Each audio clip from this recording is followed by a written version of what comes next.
Which generation is the worst? Well, it depends on who you ask. Millennials think Gen Z is the worst. Gen X thinks that the millennials are the worst. Before that, the baby boomers believed Gen X was the worst. This can go on and on till the end of time. Every new generation is dubbed the worst. Here in 90 seconds, I'm going to provide some examples of this, as well as some scientific research that has been done on this topic. Set the timer. Here we go.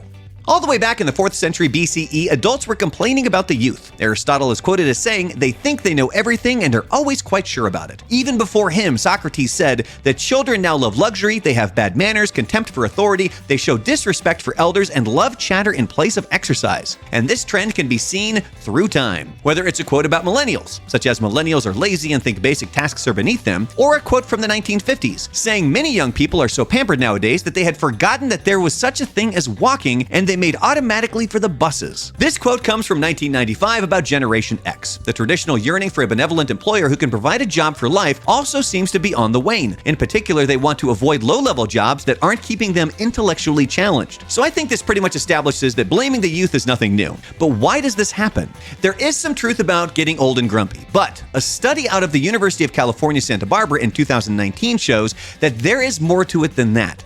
The study had adults rate the intelligence, respect, and reading habits of the youth and themselves.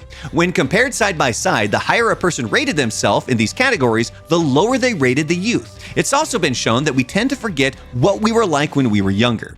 Just because you're a bookworm in your mid-40s doesn't mean you were that way in your early 20s, but most people don't remember it that way. Now think of it this way. Your reality is based on your perception. Your perception is based on your life experiences. So your reality in your mid-40s is vastly different than it was in your mid-20s. And neither one is wrong. They're just different.